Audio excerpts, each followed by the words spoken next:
take you home. Oh, mercy! Light him up, Colin!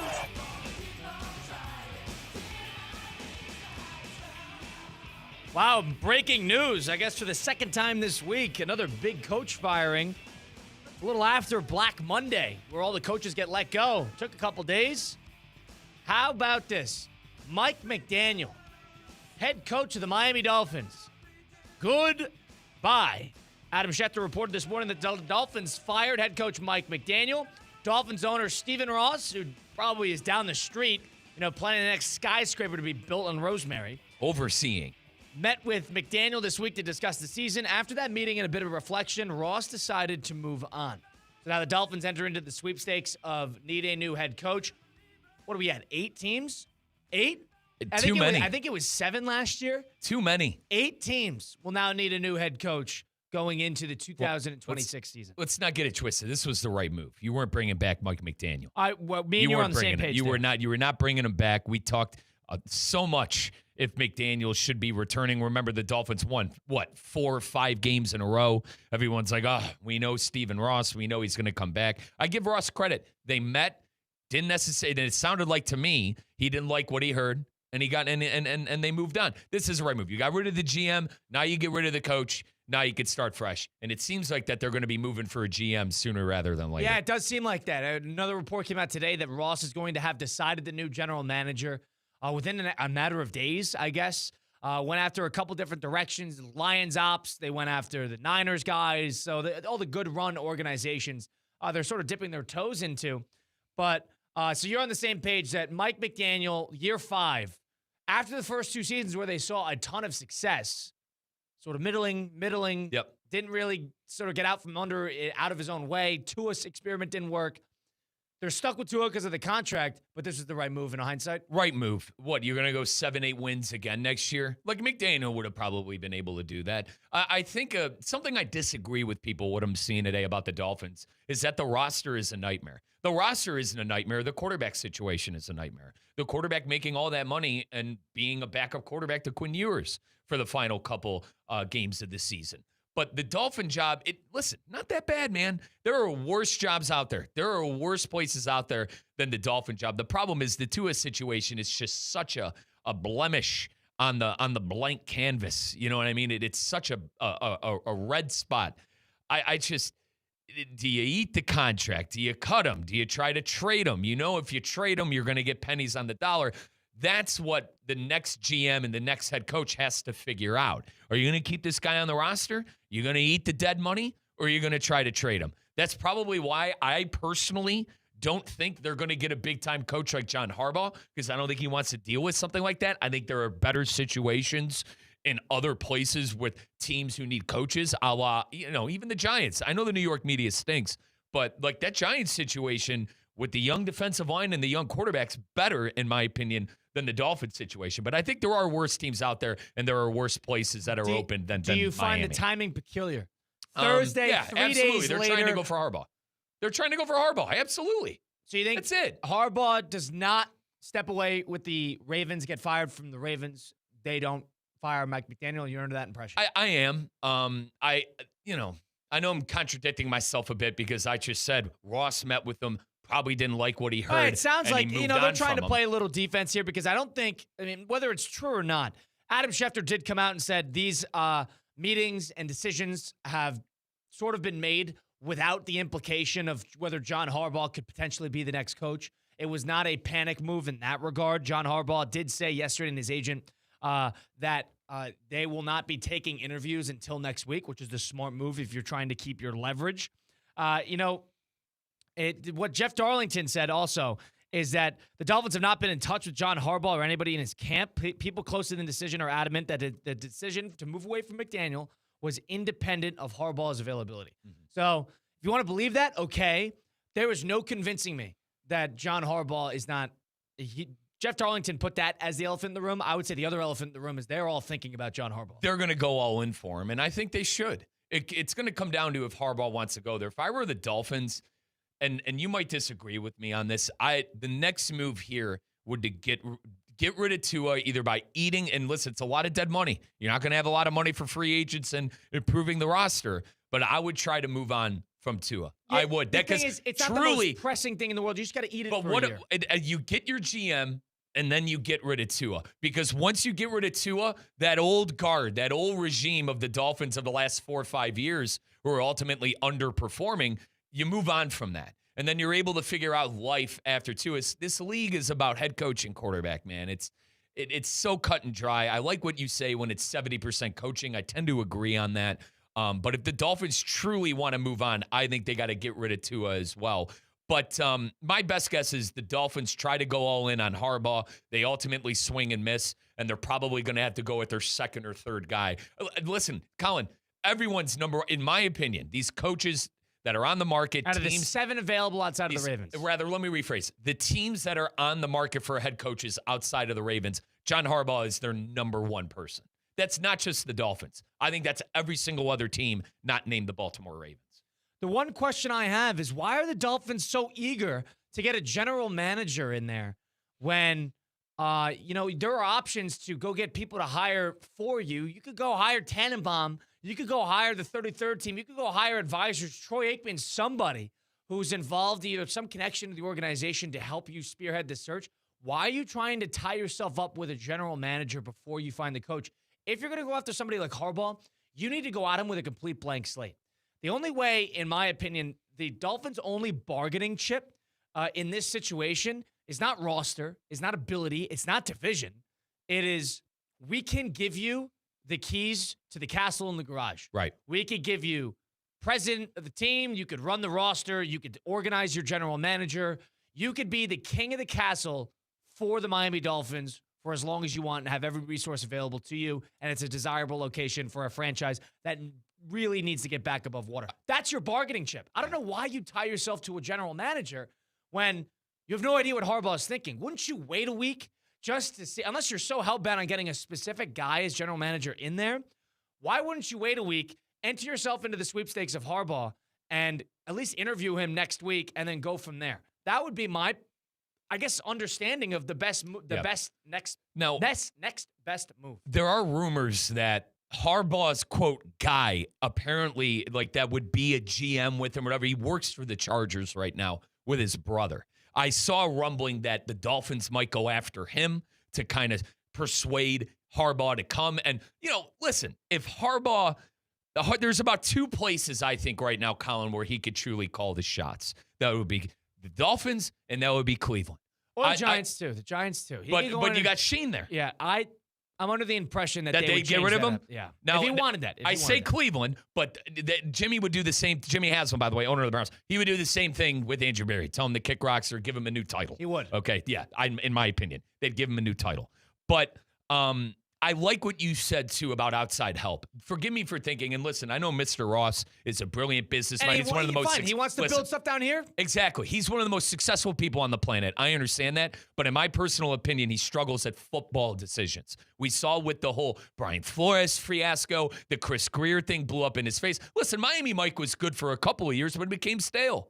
If I'm Mr. Ross, who doesn't necessarily maybe understand football like some of the other great football owners in the NFL, yeah, maybe look into outside help. If you can't get Jim Harbaugh, definitely maybe look into some outside help to try to figure out how to right the ship. I do think that Harbaugh, what's next week? Kyle, you said next week he's going to start taking interviews. That's what it sounds like. I don't think, I know I said this, 2 days ago when we were at TGL this past Tuesday. When he starts taking interviews, I think this is going to be quick. I think once he starts the process, I don't think he's going to drag this out. This is smart. No team's going to make a decision until he makes a decision. 100%. And I think once the Harbaugh domino falls, everybody's going to start getting their guy. It's going to be a scramble for, okay, we missed out on the Harbaugh sweepstakes. What's the next best thing? And I'm sorry, Dolphin fans. I just don't see how he comes to Miami. Unless he buys into what you said. Hey, I could have all the power here. I could pick my own players. I could get my own players in free agency. And it's a franchise that needs me. I don't know if he wants to. Does he want to do all that? Like, I don't know. Like, coaches like to coach, right? Obviously, they want to be involved on decisions and whatever. But, I don't know if Harbaugh's that power hungry. We saw a little bit of this when Atlanta was going after Belichick. I don't know if power hungry is the right word, but he gets to have his guys. You know, he has somebody in mind for a general manager. He has somebody in mind for offensive defensive coordinator. He has somebody in mind probably for football operations. They will do that. I think it's just a matter of him being the head of the snake in terms of putting it all together. Maybe you're right about the delegation of power and how he wants to do that. We're all hypothesizing there. But I'm just talking about from a bargaining perspective. I agree with you. The Dolphins is not as desirable of a team to coach because they sort of have the black cloud over them. Do you think that the Dolphins are trying to get a GM to figure out the Tua thing? I think that's maybe that's what they're trying to do. But I hope that is. Why now? Because that's the you don't need to do that now. The league year doesn't open till March. You're not making a move till then. I don't know why I don't know if I'm criticizing it because are they under the impression they want to get somebody else? But if you're entering into the suite, throw your name in the hat. Is the job undesirable with that Tua situation right now? I think the same thing in Cleveland with Shedeur and the Dylan Gabriel mess. Yeah, it's not desirable. It's similar to that. Because you don't have it figured out. There's no doubt. Right. That makes it less desirable. But it's not like it's nothing like the Deshaun Watson contract if they fired Stefanski a year and a half ago or 2 years ago. It's nothing like that. And like you got to deal with him for 2 years. And the only reason the Raiders are sought after right now is that they're going to have the number 1 pick. And whatever head coach takes that job, they're going to be able to work with Tom Brady and Spytech and to figure out what guy they want to take, which I think personally is going to be Mendoza. But they would be right there too. Don't get it twisted. The Raiders, if they didn't have that number 1 pick, they would be right there towards the back half of the bottom. Now, Mike McDaniel, it is reported by Ian Rappaport of NFL Network that the Lions essentially immediately reached out to Mike McDaniel about their open offensive coordinator position. If I had to make a guess, that's where he will be. I have a perfect solution for McDaniel. He's just going to have to wait a little bit. Philadelphia. Philadelphia is perfect for Miami. I'll counter with the Lions roster is so much more catered to Mike McDaniel's offense. Left and right running, sort of utilizing speed. He's got speed all over the place. He's got so many guys. It's basically Miami's offense injected with steroids. You know, Jahmyr Gibbs, they have a power back. They have a quarterback who's an operator. In my opinion, that is the perfect fit. If I had to make a guess, that's where he would be. I like how the Lions fought hard all the way to the end of the season, too. I just think that speaks volumes of how good of a coach Dan Campbell is. You're not seeing the Mike McDaniel offense with Jalen Hurts. You're not seeing that. You're not seeing I think he'd like Barkley, and I think he'd like those receivers, though. I don't disagree with that, but I think the Lions is exactly what you'd look for. I think that's the best move for him. Now, I think it's a Philadelphia dream because you already have your household defensive coordinator in Vic Fangio. You could get at least in my opinion, I don't think, listen, unless the moronic Cleveland Browns hire Mike McDaniel, because that's the only head coaching He's an OC. So if he's going to be an OC, Nick Sirianni could have his 2 guys. You could have McDaniel and you could have Fangio, and you could feel comfortable that neither of those guys are going to take head coaching jobs. The only head coaching job I saw McDaniel linked to, and this came from Jeremy Fowler, who joined the Really Big Show in Cleveland, Fowler said if Miami moves on from Miami, Mike, that the Browns could be in for Mike McDaniel. I hope they're wrong. I hope it doesn't come to fruition, but that's the only head coaching thing that I've seen so far. Yeah, maybe he'd get a bottom tier job if anything. But that line offense is exactly what he's looking for. You want multiple running backs? You got him. You got a quarterback who's an operator? You got him. You got wide receivers with speed? You got him. They got a good tight end. They got a pretty good offensive line. It's a team that will be hungry for next year. I agree that you could go join Sirianni and have the super staff, but Sirianni is annoying. Sirianni, they get in their own way. I understand. So I don't know what he's thinking, but I would say if I had to make a prediction right now, that the Lions is that match made in heaven. Does McDaniel ever be a head coach in the NFL again? Yeah, absolutely. Really? He's 43 years old. That would be my prediction. Yeah. Did the Dolphin experiment sort of blow up towards the end? It didn't. But it ran off the rails. It never exploded. This wasn't a dumpster fire. This wasn't guys doing such a bad job. Josh McDaniels the second time around got 2 looks at the end of the day. And he burned 2 franchises to the ground. Correct. God, the Raider one. Do you remember that Devontae Adams video? He burned 2 franchises to the ground. Yeah. And he's never going to get another look again, but it took him twice. McDaniel will get another look eventually. That I don't know when. Might take him a couple years. His offense has to continue to be good. Right. He's got to, And watch him go to that's why he'll go to a good team. Because he'll go to a good team that needs him with talent, and he'll just light it up offensively, and that's all he worries about. Are there any other...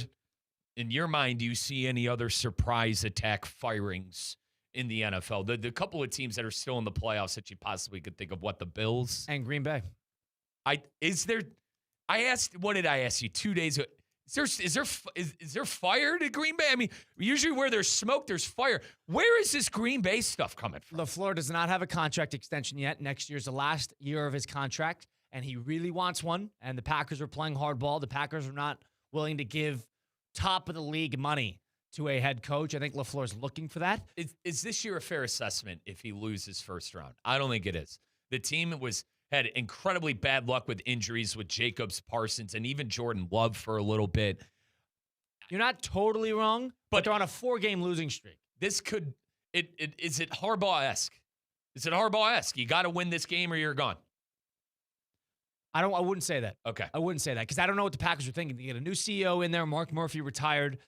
So they got Ed Policy in there as running sort of the show. So it's a proud franchise with no overhanging ownership, being a publicly owned team. So I don't really know what they're thinking, but the fact that he hasn't gotten a contract extension, and the fact is he has leverage because he could go to the Packers and say, if you get rid of me, I'm hired before the end of the day. He's sought after. Right, just and like I could get whatever I want in terms of money. So you know that you're letting go of a hot commodity. I'm not sure if he'll call the bluff in that regard, but LaFleur has leverage. So I don't know if the Packers are going to be a sleeper too, and I think they would be the leader in the clubhouse to land Harbaugh if Harbaugh wanted it. Those are the two playoff teams. That's why Harbaugh's waiting. He's doing that purposely. And it's the same reason his agent said, hey, teams that already have a coach have reached out to John Harbaugh's agent, and he said that when he was fired. Yep. He said, all right, teams that already have a coach under contract are still reaching out about availability. Hey, would you coach here? Well, if teams are doing that, if agents are doing that, he's saying that to give the green light to other franchises that, hey, call us. I might be dead wrong here. And Colin, you covered the Packers working for ESPN Madison for a number of years, but do you think LaFleur truly believes in Jordan Love? I think maybe the more I think about it and see the situation, maybe LaFleur wants out too. Maybe there's a little bit in LaFleur where it's like, I don't know if this guy can do it. I don't know if I have enough pieces on offense. I mean, is it the crazy? He wants to stay. I do think deep down he wants to stay, but I don't think he'd be that's why I think he's dying on that hill of that big contract extension he's looking for, because I don't think I don't think it's important to him to be a lifer. Where are you at with Jordan Love? 2 years in a row now where injuries kind of have been, I don't want to say an excuse. I think Love is erratic. I think he's erratic. Very much so. I think you get a great game out of Love, and then you get a bad game out of Love. Yep. And we could call that play calling, but LaFleur's a play caller. Are you ready to call him injury prone? No, because that's after not the fair. Brazil game last year and the 2-3 games fair. this year? That's not fair. Why? It's 2 years in a row the guy's been hurt. You can't call it injury prone there. I understand what you're saying, but I mean, he's been unlucky with 2 years, a little banged up here and there. I get it. One was a concussion. What you can do? And I'm the one who says Packer fan is spoiled, but like, how long is the Dallas win gonna be okay for that franchise? If they have him under contract, so and here's the problem. Here's the thing about the Packers too. What have they done this offseason? What does it tell you from a front office perspective? Oh, that they were ready to win a Super Bowl. Right now, we need to win in 3 years' time. We got a 3-year window. We just started it. We gave away first-round picks. We got Micah Parsons. Yes, Micah Parsons losing does throw a wrench in the mix. You can't necessarily blame the coach for that. I agree. But if they are not under the complete impression that this is the guy to get us here, this is the guy to get us to the top, because this is what we are doing. We very rarely mortgage future to capitalize on today, and we are doing that. First-round receiver, first time in 23 years they did that. Matthew Golden, that guy didn't do much throughout the year, but that's what they're doing. They lost both their tight ends. Josh Jacobs is not getting any younger. Star players, Xavier McKinney, they got guys. So they do. It's under the impression, well, if we don't believe that Matt LaFleur can get us there, then why are we signing him to a contract extension? Yeah, maybe that's the Packers' viewpoint. Need more consistency from the offense. I think that's as plain and simple for the Packers. LaFleur is a coach. Love is a quarterback. Skill players, whatever you want to say. You're going to need more consistency. And I would also say, certainly, they're going to lose their defensive coordinator. Jeff Kafley is probably going to get a head coaching job. He's probably one of 2 top-tier defensive coordinator guys getting looks of him and Chris Shula with the Rams. So let's just shoot out there with 8 open jobs, potentially more, that he'll get a job. So if that's the case, all right, you're going to lose your defensive coordinator, and you have an offensive-minded head coach that you don't know if you believe in fully. If John Harbaugh is available, I understand John Harbaugh couldn't get the Ravens over the hump, but you give him a fresh start, are they looking for that Andy Reid Chiefs landing spot? Is that what they're looking for? Yeah, that's a good correlation. You know, like That's Chiefs a good is comparison. a It's a great comparison. historic franchise. Are they looking for that landing? There is no doubt that good franchises are thinking like that. Yeah. Now, Harbaugh would have to be bought in on Love. You mentioned he's under that big contract. You're right. But the Packers, in my opinion, is the best job in the entire NFL. I don't, despite team and everything like that, I know you got to live in Green Bay, but if you're talking about football, if you're a football person, if you're legacy, you want to coach in Green Bay. Yeah, and I would like to see, I know, folks, I trolled saying the preseason Lombardi, the Packers, and all that. Let's put all that aside. You got to, if you're the Packers, you got to get Micah Parsons 100% for next year. So that's just going to be, you got it, the that's back, next year's problem. like what, he had an epidural, like he probably shouldn't even been playing this year in the first place. You know that next year is going to be one of the most important years in the last 20 for the Packers because it's all going to be riding on that. Whether it is LaFleur coming back, whether it is you win or lose against Chicago on the wild card round, NFC is going to have another big year. It is all going to be riding. Jordan Love, another prove-it season, essentially. It's all going to be riding on next year. Yep. If they're not under the impression that LaFleur can get them there and they think that he hinders the team a little bit, they're not going to be afraid to get rid the of little monkey see, monkey do with the Ravens. Does that open up? Yeah. I mean, you know what I mean? Like, wow, they got rid of him. What the hell are we doing? They're not making any move without calling Harbaugh's. What's the playoff streak for the Packers? They had that win against Dallas, and they've been bounced in the first round. Three straight years to the seventh seed, which is essentially not a playoff seed until 5 years ago. Well, and you don't set yourself up for success either, having to go on the road to one of the top teams. So you're basically inching into the postseason every year, and if you're not under the impression that LaFleur can do it, that would be my. By the way, that's my sneaky prediction. I'm more under that impression than I am under the Bills. I don't think the Bills would do it. I think the Packers are more inclined to do it than the Bills are. So when the Bears win on Saturday, we're gonna see Matt LaFleur get on the market. People aren't. I think the Bears are winning. By the way, you don't think? I think they're gonna win that game. 20-10 Bears beat Packers on Saturday night. You don't think the people are gonna be calling for LaFleur's job on Monday? And now listen, the Packers have been struggling. So is the Bears. Okay, they should have won that godforsaken game against the Lions. Nonetheless, I think Ben Johnson and the Bears and Caleb Williams, they'll get their statement win. It's a very important game. Very much so. Very important game for both sides. Ben Johnson needs it for the stability of the franchise. I think Caleb Williams needs it too. You need to finish off the year on a high note. If you win a playoff game, you end the season, regardless of what happens, you end the season on a high note if you're a Bear fan. If you lose to the Packers in the wild card round at home, after talking all year about how we're going to beat the Packers, then you go 1-2 against them in the season, that is not, for Bear standards, you do not enter the offseason on a good note. You enter it on a bad note. They win that game, I think everything else is all good if you're the Bears for year one of Ben Johnson. So a lot of important coaching decisions to be made. Mike McDaniel is now going to be a free agent coach, and the Miami Dolphins are now going to be in the market for a new coach. Do they throw in all their marbles and try to land John Harbaugh? Do they try to land the next up-and-coming offensive or defensive coordinator? Do they go experience? Do they see if Mike McCarthy is available? Oh, God. And just get somebody above water? You want to know a name I don't want to hear throughout this coaching cycle is Mike McCarthy. Watch it happen. I do not want to hear about big Mike McCarthy. Watch it happen. If he gets hired, how many lives does Mike McCarthy have? I mean, honestly. Super Bowls give you a lot of lives. I agree. But it was a nightmare in Dallas for the most part. It wasn't awful, but I understand your point. I do. Mike Rizzo, Colin, Russo, Christian Cat. 888-760-3776. Number to get into the program. Who's that next best option for the Miami Dolphins as head coach? Who are you looking for? Up-and-comer? You looking for a defensive coordinator somewhere? Looking for experience? What type of coach do you want coaching the Dolphins in 2026 now that Mike McDaniel is fired? Mike Rizzo, Colin Russo, Christian Cat. It's Russo and Rizzo on ESPN 106.3. Live from the Anajar and Levine Accident Attorney Studios. Anajar and Levine Accident Attorneys. Call 1-800-747-FREE. This is ESPN 106.3. Tired of being sidelined by a sports injury? Get back in the game with Baptist Health Orthopedic Care. Whether you're a professional athlete or even a weekend warrior, you can get back to doing what you love with our compassionate orthopedic team. Experience a new level of care and get back to your best. Welcome to being treated like a pro. Make an appointment today at baptisthealth.net/ortho or call 833-556-6764. Long ago, the seas be whispering tales of the lost flute. A treasure so rare it shows itself but once each turn of the sun. All this searching, and I found it. Publix, this be where X marks the spot? Discounted tickets, limited time. South Florida Fair. Discount tickets are on sale now at Publix and online at southfloridafair.com. Advance tickets can save you more than half, so get them before they vanish on January 15th. Limited time deal. Hello? Hey, Ms. Johnson, Sergeant Moore with the Palm Beach Sheriff's Office. You have an outstanding fine for failing to appear for jury duty? Here's my lieutenant. He's going to get your credit card so you can handle this now. Credit card number? But I never got a jury summons. What is this? Hi, I'm Mike Caruso, your clerk of court. This is a scam. Law enforcement will never call you regarding your juror summons.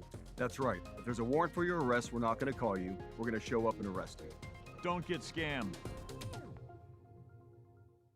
Football season is here, and the ultimate game day headquarters is Twin Peaks. Whether it's college Saturdays or NFL Sundays, catch every kickoff, every touchdown, every Hail Mary right here at Twin Peaks. Eats, drinks, scenic views. From scratch-made favorites to ice-cold 29-degree draft beers, Twin Peaks is delivering all the winning plays. Looking for a stronger lineup? No one does game day like Twin Peaks. Twin Peaks, come for the game, stay for the experience.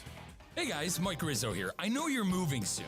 Don't stress it. Call Good Greek for your total relocation solution. From packing and storage to local and long distance moves, Spiro and his team at Good Greek Moving and Storage has you covered from start to finish. Trusted by families, businesses, and teams like the Heat and the Hurricanes for over 2 decades. Make your next move simple, safe, and stress-free. Good Greek Moving and Storage.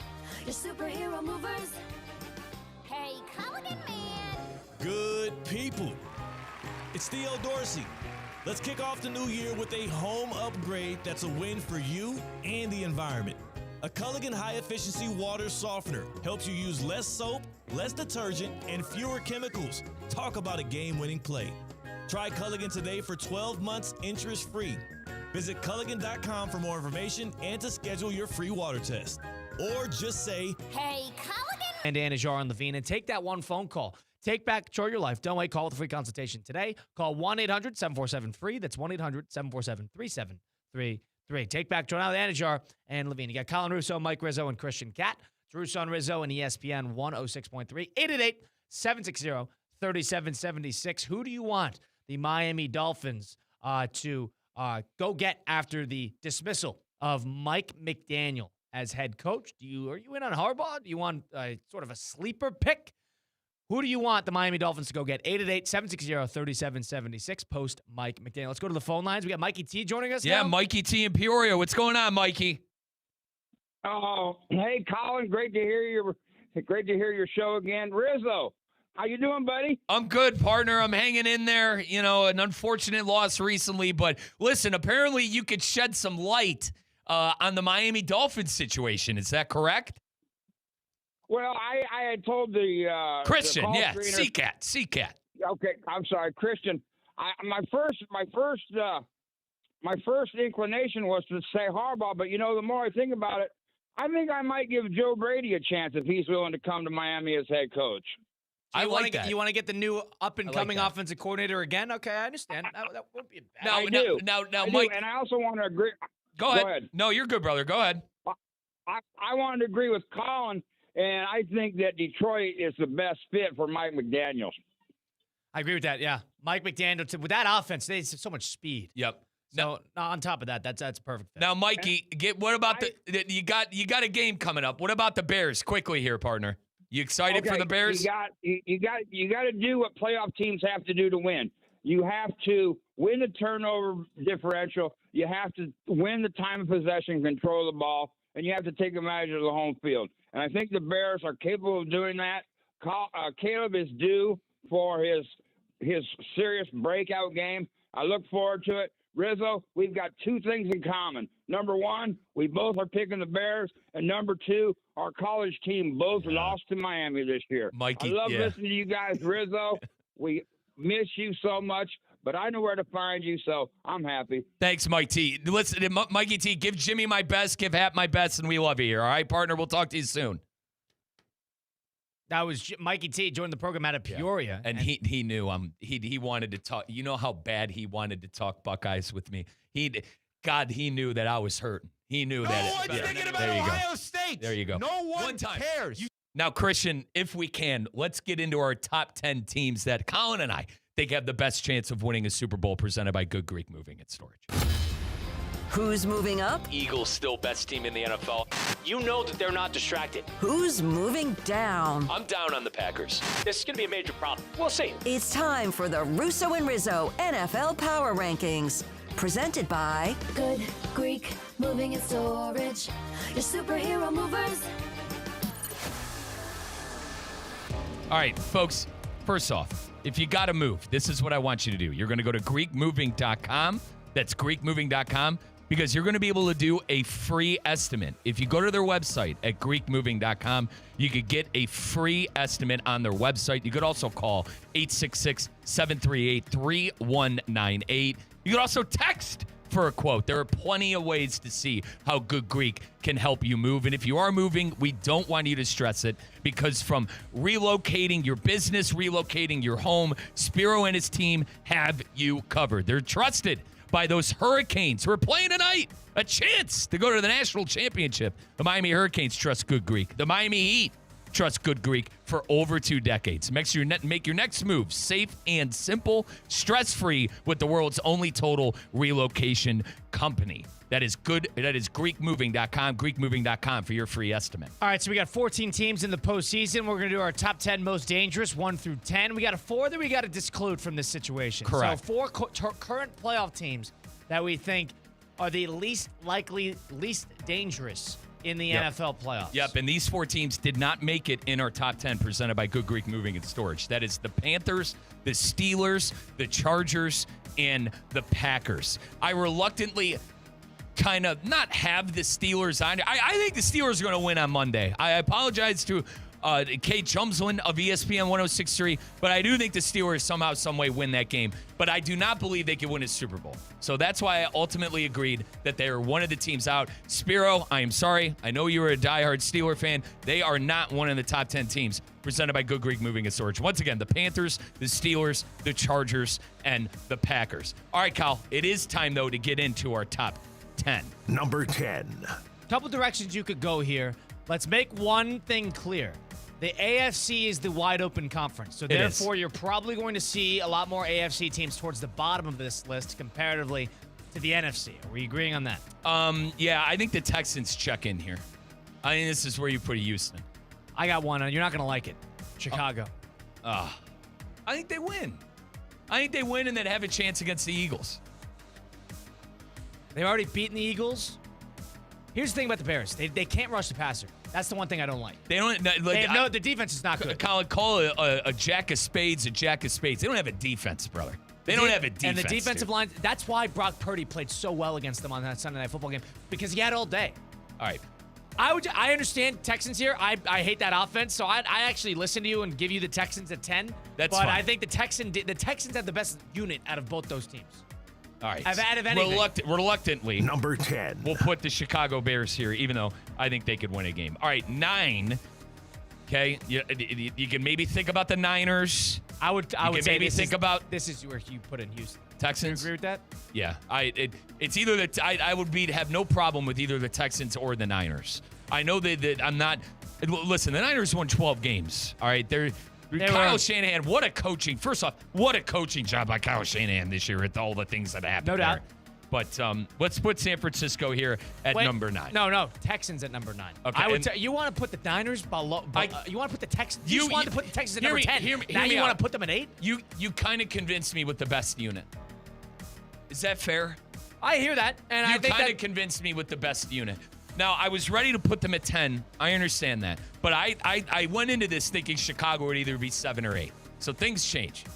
But you think Texans 9, San Francisco. Who has a better chance of winning? The Texans? The one thing is San Francisco, I think, that's a little bit more postseason coded. They're a good postseason team. What's the coach, in my opinion? Well, it's fine. And Brock Purdy's been good in postseason games, too. Went to a Super Bowl. So I just think that experience will carry it a little further. It's a tougher conference. I hear both sides.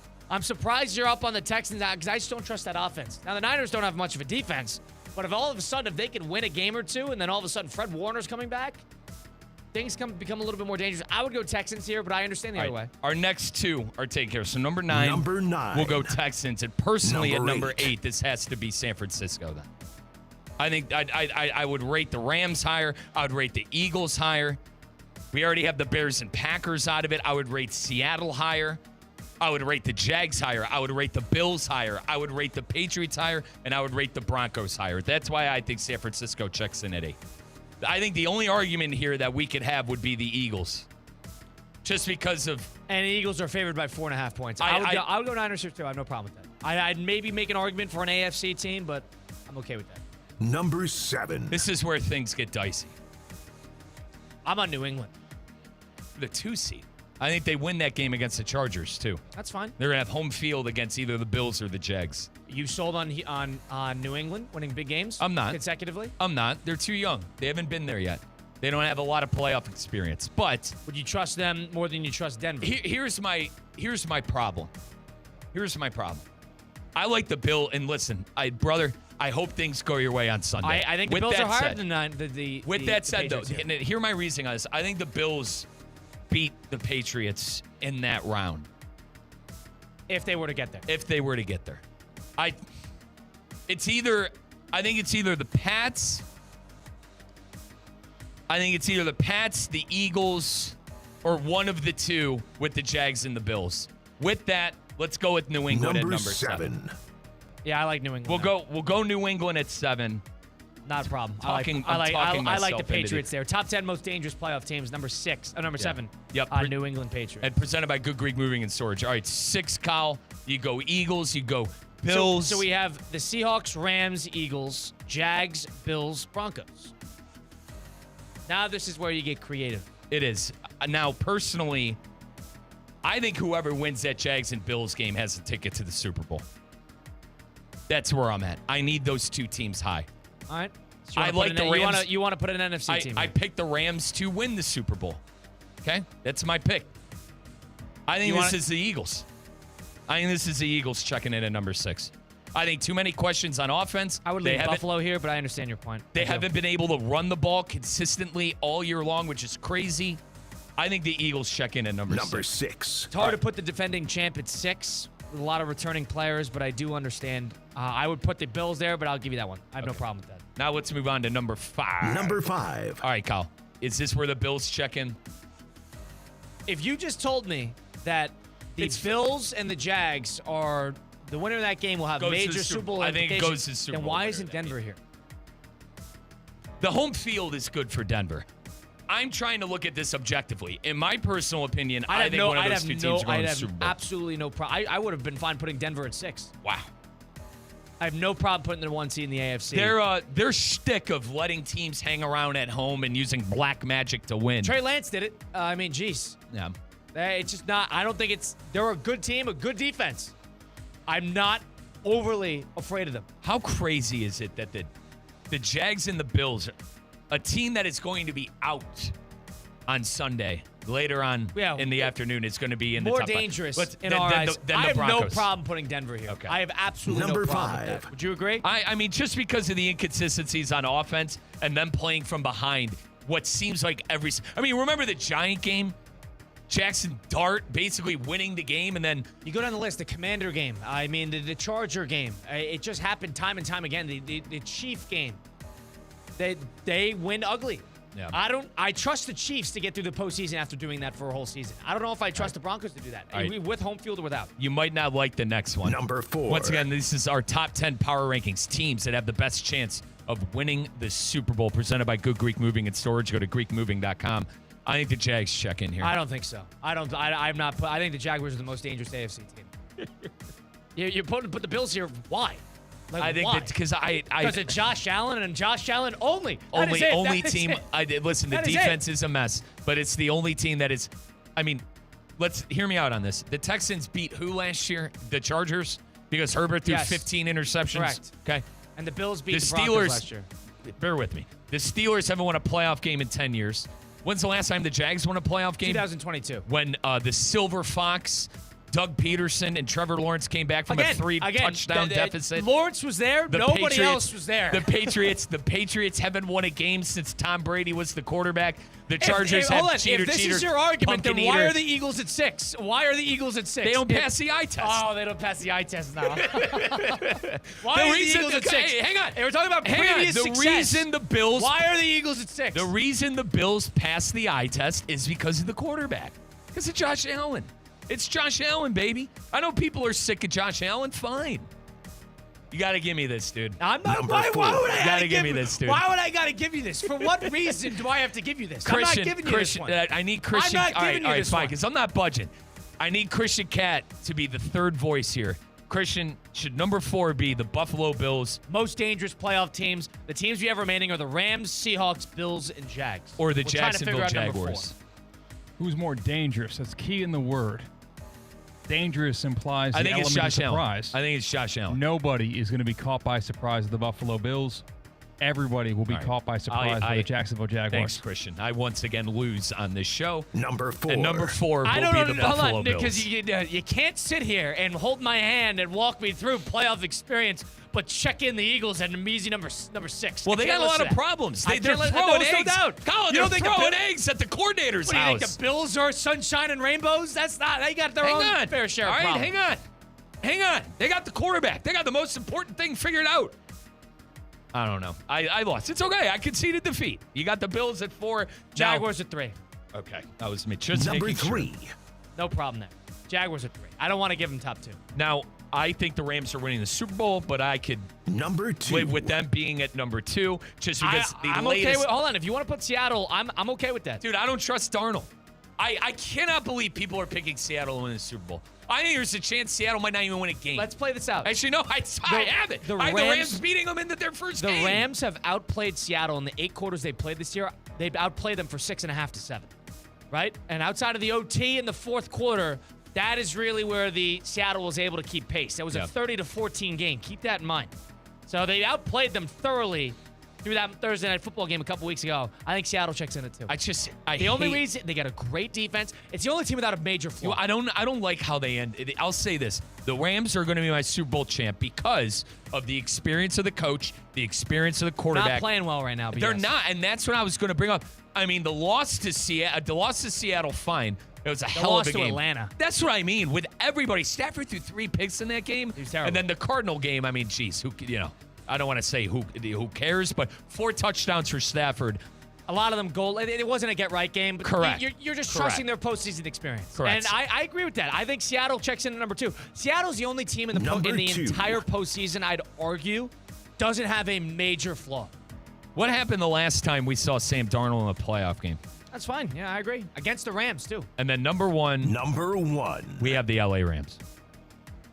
So top 10 most dangerous teams. Here's what we have. Number 10 are the Chicago Bears. Number 9, the Houston Texans. Number 8, San Francisco 49ers. Number 7, the New England Patriots. 6 is the Eagles. 5 is the Broncos. 4, the Bills. 3, the Jags. 2, Seattle. 1, the Rams. I like the Rams a lot. Thank you for giving me that. Who'd you pick to win the Super Bowl? Hang on. You know what's funny? If you go to our social media at ESPN West Palm, we have a video. I did Jags Eagles. And who wins?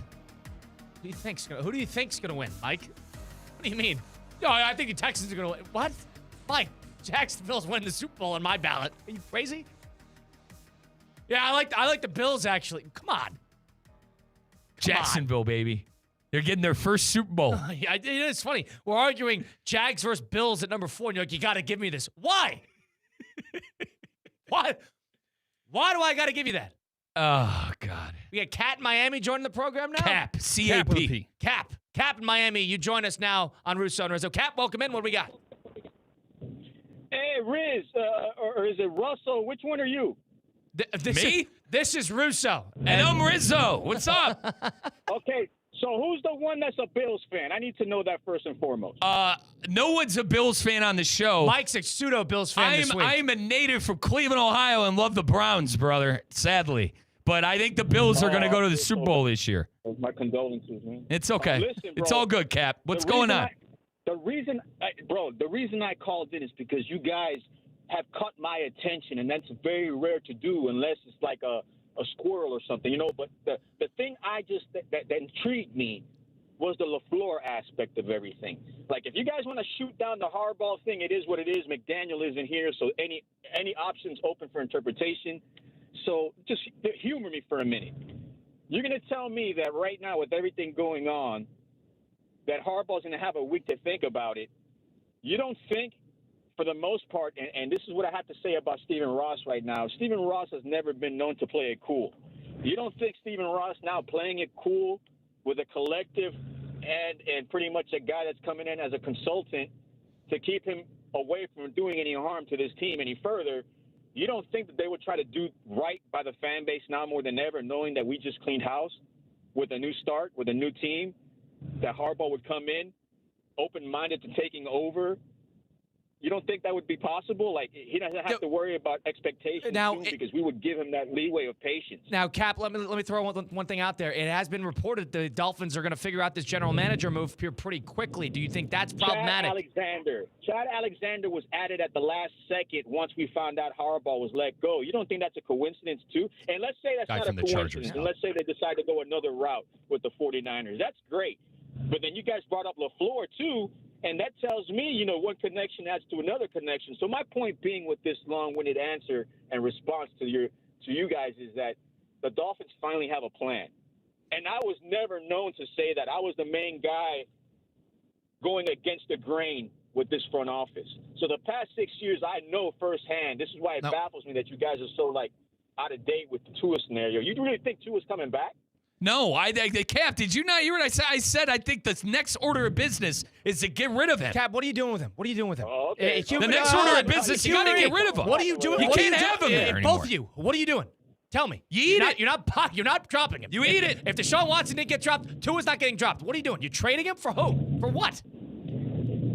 Okay, so you're telling me we can't pull what Denver did. I think Denver did it more than once, right? They did it with Osweiler too, right? Osweiler did not have Tua's contract. He had a bad contract, but it wasn't $50 million dead cap. My point is they did it twice, and when they did it on Osweiler, they won a Super Bowl. And when they did it with Russell Wilson, where are they at right now? My point being is it could be done, but the national media is so quick to always say we can't do this, we can't do that. McDaniel's coming back. You guys have been proven wrong time and time again. You understand that, right? Here, not a bad shout with Russell Wilson. Brock Osweiler was completely unrelated because it wasn't as big of a contract. But Russell Wilson makes sense. I could listen to that. That was as big of a dumpster fire as you could find. I do not understand what you're looking for. If he can just be on the roster, he was a good teammate to yours, why wouldn't you just keep him there? What difference does it make to have him just on the bench? You could play somebody else, but he was a good teammate to Quinn Ewers. Appreciate the call, Cap. Appreciate the call. It's a good call. I understand. If he is such a cancer, Russell Wilson was a cancer to what they were doing. If he's such a cancer, I'd get rid of him. But Quinn Ewers sat there and played football, and it seemed like Tua was pretty good. He talked about maybe being cool with another opportunity, but he's not a bad teammate. He's not a bad teammate. I tend to agree with him. I think you got to get rid of him. But I think we have a guest, Kyle. We have a special guest. He's the Palm Beach Sports Commission Hall of Famer. He is a Palm Beach Gardens Youth Basketball Association vice president. He is the Palm Beach Sports Commission Hall of Famer. He's a Good Comrades president, too. He is Steve Politziner joining us now. Hi, Steve. What's going on? How are you? Hey, guys. Good to chat with you for the first time this year. Yeah, long time no talk. Steve, we got into a winded discussion with a caller just before you got here, talking about the potential of what the Miami Dolphins are going to do here post Mike McDaniel, who they fired earlier today, and if you think they are in any place to have a bargaining chip to bring in a A-lister coaching candidate such as John Harbaugh. Would you agree or disagree with that possibility? Oh, I agree. I saw Jeff Darlington, who's covered the Dolphins forever locally and now for ESPN. I saw him not that long ago on NFL Live, and I love Jeff. And Jeff said that he was told that they are completely independent of each other, the timing of the McDaniel firing, after the Harbaugh firing. But I do not believe that for 1 second. I think we know the infatuation, the Harbaugh, the Ross and Jim Harbaugh. We know the Michigan connection. If I could get odds on this, if John Harbaugh would go there, I think that's the big thing. John Harbaugh is in a position to be able to look and see what possibilities are out there and decide what the best fit is for him. And it may very well be the Dolphins depending on the organizational control, because you look at so many of the other situations now, like the Browns or the Giants, like they still have a GM, or like it's or they have an ownership question mark. Giants maybe health-wise, Arizona Cardinals maybe terrible-wise. Like, so there's so many other factors. You look at the Dolphins, no GM, no head coach, an owner that's willing to invest, some familiarity already with the family. Like, I feel done to me. Wow. So you think Harbaugh's going to the Dolphins, Steve? Yes. I disagree. I think there are a lot of better other situations. Colin and I have specifically talked about teams who might be even moving on from their head coach or in the playoffs, a la maybe the Bills, a la maybe the Packers. You really think he wants to deal with that? Steve. The current situations, what is better of the current situations? Why are you under the impression that Dolphins is such a happy? They haven't won a playoff game since 2000. And they have a quarterback under contract that they don't like. Honestly, Steve, why do they love it so much? much? Mr. Ross is not good at the football side of things. That is a nightmare. Let's not forget the Brian Flores situation. Let's not forget that whole Tua ugly nightmare situation. I mean, this hasn't necessarily been a football paradise down here, brother. No, you're right. You're right. But if he can get complete control, then it's a great situation for Harbaugh. I'm looking up and down. What situation there? Maybe the Falcons, because I think Blank also, like Ross, has the financial resources, is a professional. I'm not disagreeing. Ross has not been able to figure it out, or maybe even to prioritize winning. But if he's going for Harbaugh and he's going to give him generally oversight, how could you not take that if you're Harbaugh? I would agree with you on fit. I think he fits what the Outside of Dolphins. Maybe not having a quarterback. I think what the Dolphins need to do, and the type of coach they need, John Harbaugh fits the mold. He fits the mold of a team that desperately needs to get back above water and get into the playoff fold consistently. You're pretty confident that John Harbaugh can get you. I agree with you on the fit. I can't speak for John Harbaugh, but just looking at it objectively, you want to talk about teams that have a better, a bargaining chip for Harbaugh's services. Yes, I do think the Falcons would be higher than him, because I think Arthur Blank, being an 83-year-old owner who has put plenty of money in and have a good roster with that team, it'd be, it's not as historic of a franchise, but it'd be a good job nonetheless. I also think if John Harbaugh walks in to the Giants offices and says, fire that man right there, and points to Joe Schoen, their current general manager, they will sell Joe Schoen's house for him. So I think that would be a situation where he can control the situation if he wants. It's not just the Giants either. That's every other team, Steve. By the way, you asked me what teams. The Las Vegas Raiders had the number one pick, their pick of the litter at any young quarterback that they want. He's not going to that team. I don't think that. The Tennessee Titans have a top 5 draft pick this year, and Cam Ward. Does he buy into Cam Ward? I think that's a better job than the Miami Dolphins. All right, I think there are plenty of better jobs than the Dolphins. The Dolphins still have Tua. I don't know if you heard our call with their great caller Cap. I mean, Dolphin fans are ready to eat that contract. If they eat that contract, they're not going to have any money for any free agents. It's not a good situation, and I don't think it's the sunshine and roses that people are making it out to be in Miami right now. I'm talking realistic. The Titans ownership considered horrible. Look who they hire. They don't get real coaches. Cardinals ownership, horrible. Amongst the worst ownership in the history of all sports. They don't get real coaches. They don't get guys that anyone else would hire. Harbaugh's not going to those places. As much as I'm a Giants fan, I agree. I'll sell Shane's house. They're not doing it. That's not how the Giants organization works. And if I were anybody interviewing with the Giants, and there's a couple positive things. Obviously, Dart. Hopefully, Neighbors comes back. Hopefully, Scatterboo comes back. Like, there's a couple of inspiring things. You know what's not? Look, there's issues health-wise going on. There's also Maras littered throughout the Giants organization in personnel roles. I'd say goodbye, all of them. I don't even take the interview unless you tell me they're all gone. These teams that still run their teams like it's 1952, no. I want organizations with businessmen that are running them. Now, Ross, you're right. Brilliant businessman, and I've been hard on him too. It has seemed like it has been more about everything except the team. It's building the stadium. It's getting the Super Bowls. It's F1. It's the tennis. I agree. If he goes this move, though, I think it is turning their attention. Remember, George Steinbrenner wasn't a very good owner at the very beginning. Totally meddlesome, totally involved, thinking about the wrong things until he realized, I need to give this to other people. And they took the team and they turned the Yankees back into winners. It is possible. It is possible. But there are so few good situations out there right now. Browns is a terrible situation. There's just not. There's so many question marks with so many others. I'd take the clean slate over any of the other situations. The clean slate and an ownership with financial resources that has hopefully grown up and learned from its mistakes. In this case here with Stephen Ross. Steve, there's a salary cap in the league, and you have no money to spend because of the Tua contract. The Tua thing's a 2-year problem. I don't think it's as much of a hindrance. 2 years. It's 2 years. Harbaugh's not getting fired in 2 years. Harbaugh's there for the long haul. I don't care what happens. Does he want to sign up for 2 years of being in cap hell? He's signing with an organization. He's not signing for the team next year. Yeah, there's always there's always the next. I think I'm going to say there's always the next reclamation. I think Mr. Ross is right there at Jimmy Haslam. I don't see a bigger difference. I don't see a difference between Jimmy Haslam and Mr. Ross. Being completely honest here, guys. Being completely honest here, guys. At this point, you're not wrong. But it's what are you saddled with? So you're not wrong at this point in terms of their on-field product.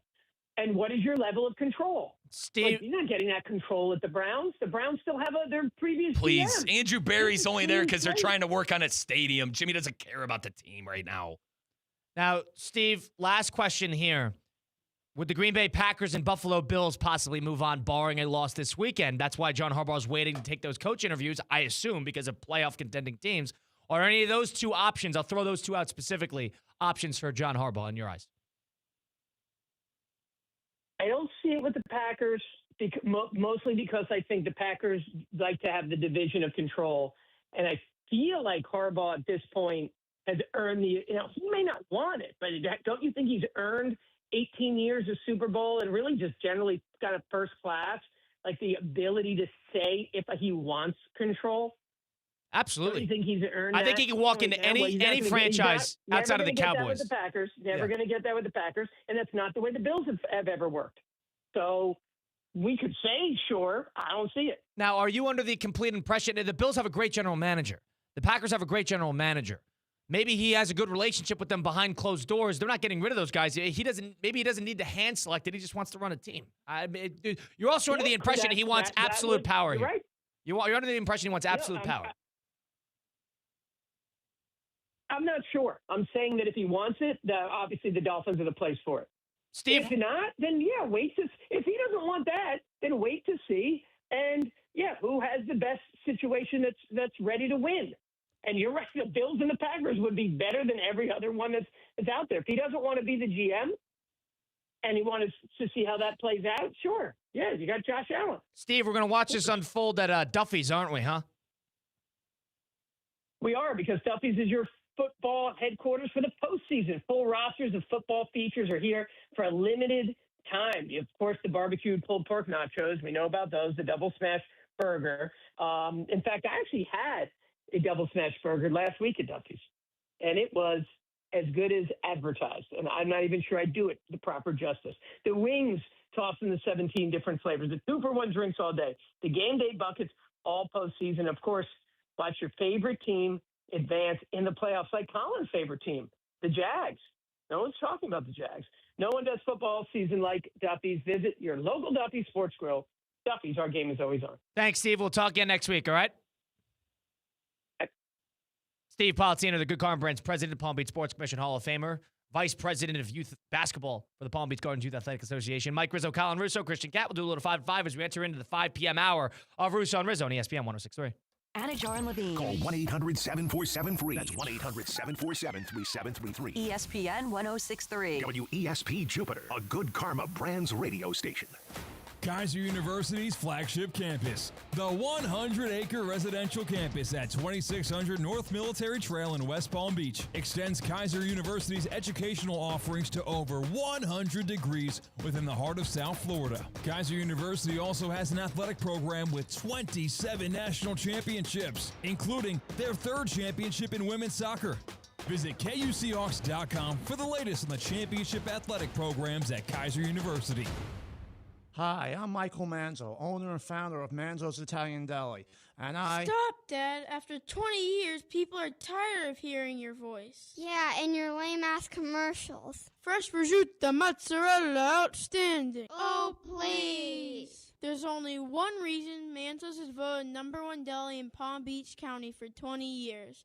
Our mother. She makes sure you prepare everything from scratch using only the freshest ingredients. Manzo's Italian Deli is located on Palm Beach Lakes Boulevard, right next to Rain Dancers. Is that a strip club? No, it's a steakhouse. Manzo's is open weekdays from 8 to 5 and offers free delivery. So stop by or call 697-9411. That's 697-9411. we also specialize in hot and cold catering for corporate functions and special events.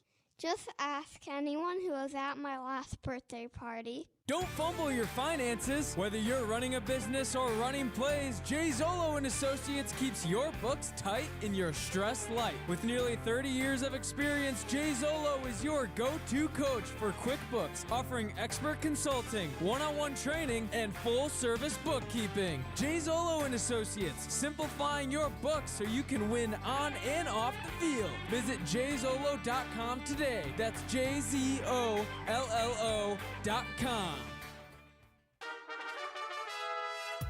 Calling all sports fans, grab your MVP card and head to Duffy's where you can catch all of the action. Not an MVP? Sign up for free and start earning rewards today. Duffy's is voted the best sports grill year after year with their award-winning burgers and wings. Don't forget about Duffy's famous 2-for-1 drinks all day, every day. And with over 80 TVs in every location, you'll never miss a minute of the game. Visit Duffy'sMVP.com to learn more. Duffy's, our game is always on. Business owners, are your employees driving you nuts? Is money tight? Or have you just poured your heart and soul into your business and now it's time to retire and just relax? At Transworld Business Advisors, they have buyers from all over the world ready to buy your business now. Call for a confidential conversation about your business's current value. 561-203-5121. That's 561-203-5121 or visit tworld.com today. Colin, have you checked out Vitacost Sport Certified Marketplace? Vitacost? I love Vitacost! Right? It's a full online sports marketplace. Over 500 performance products from trusted brands like Vega, Thorne, Vital Proteins, and Muscle Milk, all free from banned substances. So no guessing, no label scrubbing, just clean fuel to train harder and recover smarter. You got it. And don't forget, save 20% with code ESPN20 at sportcertified.com. Fuel clean, train smarter. Try Sports Certified by Vitacost today. Ready to take on any terrain? The all-new Defender 110 P300S is here.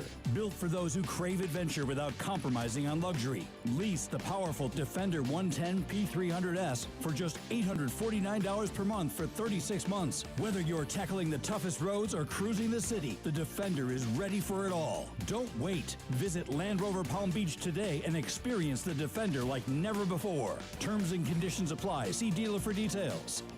Experience the world's premier equestrian event right here in Wellington, Florida. The Winter Equestrian Festival brings together Olympic and world champion riders and horses from all around the globe for 13 weeks of elite international competition and unforgettable moments. Don't miss the iconic Saturday Night Lights, high-energy show jumping, incredible atmosphere, and excitement under the lights. Now through March at Wellington International. Visit wellingtoninternational.com for more information. Wellington International, where champions are made. Today's tax tip is brought to you by Anshin Accountants and Advisors with Yair Holtzman, partner and leader of Anshin's Research and Development Tax Credits Group. The One Big Beautiful Bill Act restored full expensing of domestic research and development expenditures, allowing businesses to deduct qualifying costs immediately or choose among different tax treatments. Beginning with tax years after December 31st, 2024, special elections for small businesses can be applied retroactively. At Anshin, a partner-owned firm since 1923, we help businesses develop a proactive tax plan, identify qualified activities and expenses, and optimize cash flow and tax benefits. If your business is investing in U.S.-based R&D and looking to maximize incentives while remaining compliant with tax law, let Anshin deliver value where others can't. For more tax tips from Anshin, visit Anshin.com. That's ANCHIN.com. Anshin Accountants and Advisors, helping you recalculate what's possible. Now, it's time for a little R&R. Colin to the bucket, lays it up and in. Ball game, Rizzo! Live in the Anajar and Levine Accident Attorney Studios, this is Russo and Rizzo on ESPN 106.3. This team is going to be tough when they finally get it together. Sit back and relax. Let Russo and Rizzo take you home. Oh, mercy! Light him up, Colin! Second hour of Russo and Rizzo on ESPN 106.3. That 5 p.m. hour is presented by Good Greek Moving and Storage. You got Colin Russo, Mike Rizzo, Christian Cat here. If you missed any of that first hour, missed any of the show, go listen back on Apple, Spotify, wherever you get your podcast. Just go to Russo and Rizzo. Go watch us back. Watch us live on ESPN South Florida on YouTube or ESPN West Palm on Twitter and Facebook and all those great spots. Christian Cat is our producer behind the glass today. We'll talk to him in just a moment. But first, when a trophy's raised, when the season's over, it could really feel like doom and gloom, right? But on the ESPN app, it never really is over because with more than 47,000 live events, plus originals, highlights, coverage from every corner of the sports world, there's always something to dive into. That's no offseason, just everything a fan needs to keep going. It's always in season. Get all of ESPN all in one place. Download the ESPN app on your TV or phone today. Christian Cat, our producer, behind the glass. How are you, Christian? What's going on? This morning, I had a traumatic memory unearthed in my brain, and I can't get it out of my head. Did something spark this? Monday morning. Okay. Are you going to elaborate, or are you just going to make it? Monday morning, I flew in to Fort Lauderdale, and I needed to take a Lyft or an Uber rideshare from the Fort Lauderdale airport to my residence in Palm Beach County. It's busy. Holidays are ending. People are getting back to town, back to the grind, back to work. So that rideshare little nook and cranny that they have at the Fort Lauderdale airport is packed. Wait times are about 15 to 20 minutes. That's okay. I had a 5 a.m. flight on Monday morning, so I had time to spare. When my driver eventually does get there, he pulls up in a Toyota Corolla Special Edition. And in this Special Edition, there are only 2 doors to the car, but there are 2 rows of seating as well. Never owned one of these cars. I've never associated with someone that has a car like this, where there's only 2 doors to get into the driver's seat and the passenger seat. And in order to get to the back seat of the car, you need to pretty much like move the seat, fold it over, and climb over. I didn't know what to do when I opened the passenger side to my Lyft. So after like touching the little clasp where the door will close on and trying to get a handle from there maybe, I gave up and I sat in the front seat of a Lyft for my 45-minute drive from Fort Lauderdale Airport to Palm Beach County. He let you do that? Usually, like I've tried to sit in the front before, and they're like, hey, brother, can you sit in the back? No problem. No problem. I feel like you let you sit in the front? Usually they don't let you. You're one of the only people in the world that would get bothered by this situation.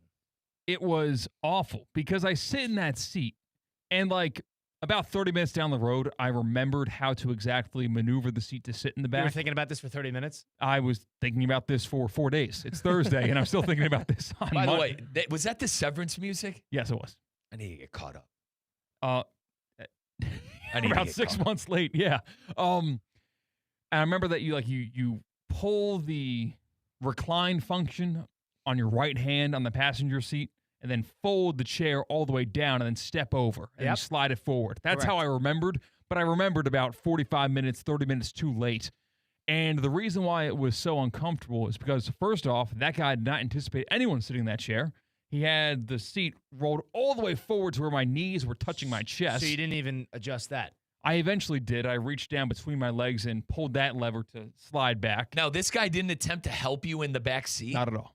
Wow. No, he pulls in. He does one leg out of the vehicle. I only had a string bag, on my person, no luggage. So he initially goes, no bag in the trunk. I go, nope, I'm good. And I sit with my string bag in my lap for that 50-minute drive north on 95. You didn't think to say, where's the button to, or where's the lever to move the chair back? Like, Chris, should be more assertive. I didn't want him to think that I didn't want to sit next to him.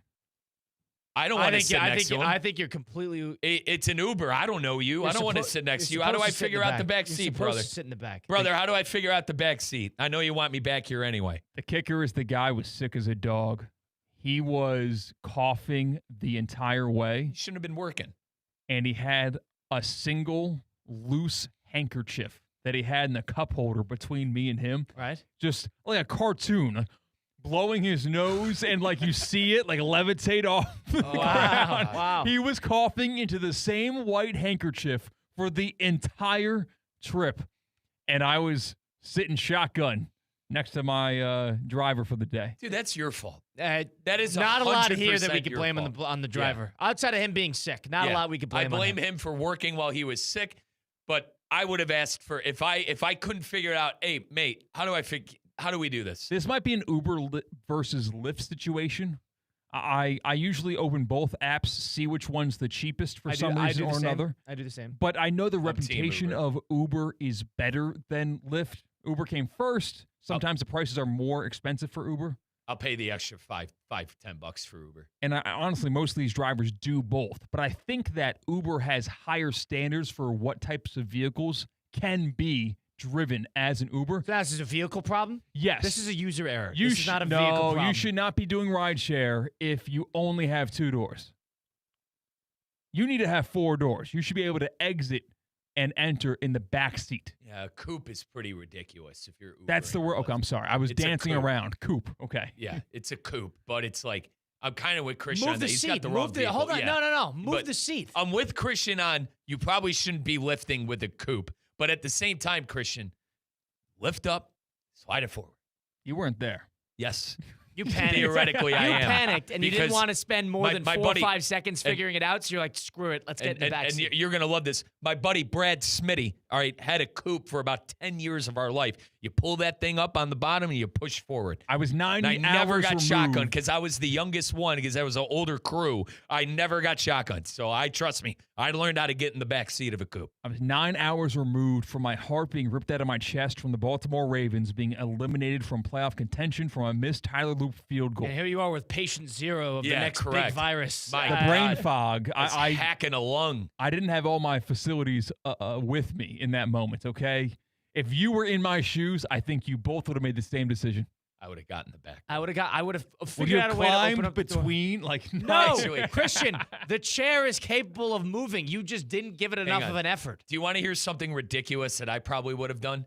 If I saw it was a coupe, I probably would have called another Uber. I would have called I would have gotten a 4-door car where I could sit in the back seat and have leg space. I don't buy that. Dude, I am the definition of capitalism. You have said this on this show. If Mike, I don't like it, I'm not doing it. In the interest of time. No, not doing it. Listen, if it was a 5 a.m. flight, Christian, I'm assuming you landed at you get Lauderdale charged Airport for canceling the Ubers. Perfect. I'm trying to be comfortable. I'll eat the $10 and get another Uber. No problem. 9 a.m. I work hard for my money, Colin. Hour jump I work forward. hard for my money. All right? Which would also indicate that you'd want to save it. No. I want to make sure I'm comfortable and ready to go for a 56-minute drive from that. If you're a door-to-door salesman, find out where Rizzo lives because you could get it. You could get it selling whatever product you want. I want the next big thing. I'm on it. You can get Mike. I'm on it, dude. I'm on it. I love capitalism, dude. I want to buy. I've got I want to buy. 6 buddies I went to high school with that are all a part of one of those pyramid schemes for like home security. They're all a part of the sales cult where they have the meetings and retreats. And like, you can make 6 figures in your first year. Keyword can. And they make a living off of guys like Mike. Guys like Mike, they knock on that door. Like, the crime rates around here. Uh-huh. And your chance. I have a couple of non-negotiables. It's flying. I need to be comfortable on an airport. And if I'm getting an Uber or something, I need to be comfortable in that. I like sports. I like video games. I like subscription services. And I will be willing to pay the premium. I will be willing to pay the premium. You like to good get the meals, best. too. You like good meals. Love to eat. You're right. Gotta eat. All right? I'm a simple man. It sounds very luxurious. And what I want, I want to make sure I got the best on the market. Do you need to have a pool at your apartment complex? Down here, yes. Okay. Not in, like, when I was living in Cleveland, no. You take advantage of that. I'm proud of you for that because I feel like a lot of people move to Florida or have lived in Florida their whole life. They don't take advantage for 12 months a year being able to use an outdoor pool. It was also a good spot. You know, I was new to the area. I've made some friends in my apartment complex. I go to my apartment complex's gym. I mean, I'm paying a lot of money to live there. I might as well use all this stuff. I don't need a gym membership. And somebody barged in your apartment, right? Oh, God. Did you, Christian, how about this? I told Colin I would save this story for the air. So by the way, shout out Doc Al, Men's Medical. I had lunch with him today.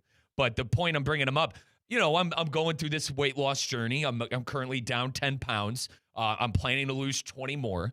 But, you know, I've been cooking at home more because I'm trying to eat healthier. My garbage disposal went out, which is big because, you know, I personally, a non-negotiable for me in an apartment, I wanted a garbage disposal. My last place didn't have one, and I was so sick of it. But my garbage disposal went out. So what I do in my apartment, you know, you file a service claim. And I give my apartment complex credit. They're great. I've never had any issues. But guy knocks on the door, and I just got done at the gym, and I'm in the shower. What's the normal response time between submitting a ticket for service? A day. It's fixed within a day. And like I said, I know the maintenance guys are great, but I've never dealt with this specific one before. And you know me, guys. I got my routine. I've been waking up early, been going I was going to say, the washer's running right now. The washer's running, the dryer's By the way, running. the dryer was drying this shirt and my pants that I'm wearing right now. Yes. Regardless, though, all right? So I'm home from the gym. This is like 10:30. I'm hopping in the shower, and I made the service claim at like 6 in the morning, right when I woke up. So impressive response time. Yeah. And I gave him the option to like, hey, come into the apartment when I'm not home. You have my blessing. Like I said, I've done this before. But the issue was I was home this time, and he's pounding on the door, and I'm like, can't hear because the dryer's running. No, I heard it. And the shower's running. I heard it, and I'm in the shower. So you know what I do? Dry off my hair, put a towel around my waist, and got bubbles on your shoulders. I come and get the door. I said, "Hey, partner, can you come back in an hour?" He's like, "What's going on? I'm here for I'm here for your garbage disposal." And I'm like, "Partner, can you come back in an hour?" In a towel saying this? I'm in a towel saying this. You know, my chest is out. He goes, "Well, you got a girl in there?" I'm like, "No." I said, "I'm getting ready for work. Can you come back in an hour?" But I closed the door. I started dying laughing. He goes, "What? It's a girl in there?"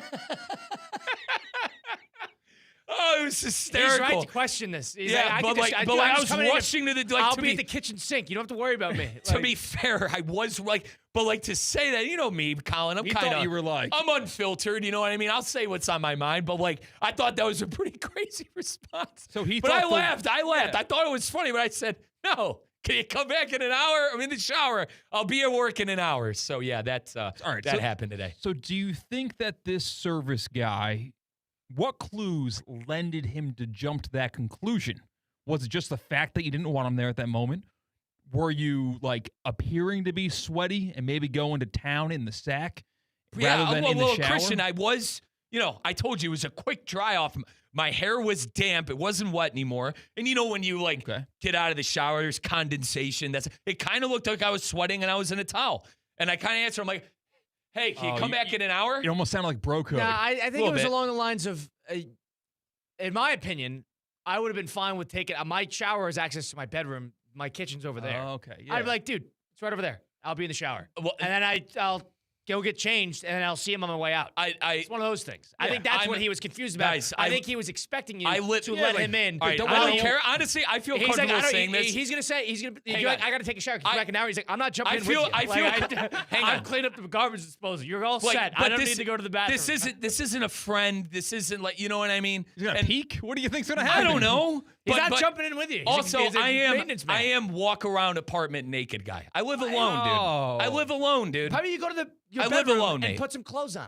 I live alone, dude. How about you put some clothes on? No, on? he could come back in an hour. That's it. I needed an hour to get ready. I needed to shave. I needed to brush my teeth. I needed to do everything. Again, all right? He does not need to use your bathroom. Your bathroom is the door. And he was fine. And the funniest part is, on my way out, I saw him in his maintenance golf cart. I rolled the window down. He goes, "We good, brother?" I said, "Good, mate. Thanks so much." So I'm probably going to go back to a fixed garbage disposal. He was expecting, because he probably deals with it He 10 was times hysterical, a day. though. He was funny. I'll give him credit. What time of the day was this again? This was 10:30 in the morning. Okay. And I already gave maintenance the okay at 6 a.m. So in his mind, he thinks I'm at work. And he probably does this 10 times where people are home, and he just goes in and does it while people are home. Yeah, and I, like within the service request, you give them the option to, hey, I give you permission to come into my thing. By the way, one of those times when I was living in Peoria, a maintenance guy had to come in and fix something. He saw my gaming setup with my monitors and stuff. He wrote a note and said 6 setup. I'm like, yeah. Yeah, that's what today's maintenance guy wanted to say under the towel. No, he wanted to see what girl I had in my bedroom. No, mate. I'm showering. I'm trying to get ready for work. Very interesting to walk around naked, even though you live alone. Yeah, Colin, I live you alone. Blinds too. closed. Like, yeah, I'm like walk things around will nude touch guy. things. 100%. You know? I'm clean, brother. Don't worry about me. I'm clean. Nice. But like now, I'm you clean, got man. visitors. I'm all right.